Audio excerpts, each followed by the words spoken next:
ഉമ്മയ്ക്ക് ഉപ്പയ്ക്ക് ഇഷ്ടമില്ലാത്ത വസ്ത്രം നമ്മൾ ഇടരുത്. My body my choice. എന്റെ ശരീരം ഞാനല്ല തീരുമാനിക്കേണ്ടത് ആർക്ക് കൊടുക്കണം. നോ. അത് നവ ലിബറലിസ്റ്റുകൾക്ക് പറയാം, നവ ലിബറലുകൾക്ക് പറയാം, അത്യസ്റ്റുകൾക്ക് പറയാം, നിരീശ്വരവാദികൾക്ക് പറയാം, ഫ്രീ തിങ്കേഴ്സിന് പറയാം, ഫെമിനിസ്റ്റിന് പറയാം. പക്ഷേ ഒരു മുസ്ലിമിന് അങ്ങനെ പറയാൻ കഴിയില്ല.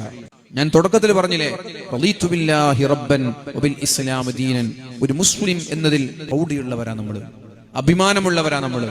മുസ്ലിം എന്ന് പറയുന്നത് വമാ ആതാകുമുർ റസൂലു ഫഖുദൂഹു വമാ നഹാകും അൻഹു ഫൻതഹു. നബി തങ്ങൾ പറഞ്ഞത് സ്വീകരിക്കണം, നബി തങ്ങൾ ചെയ്യരുത് എന്ന് പറഞ്ഞത് ചെയ്യരുത്. നമ്മൾക്ക് എങ്ങനെയാണ് മൈ ബോഡി മൈ ചോയ്സ് എന്ന് പറയാൻ കഴിയും? എങ്ങനെ പറയാൻ കഴിയും ഒരു മുസ്ലിമിന്?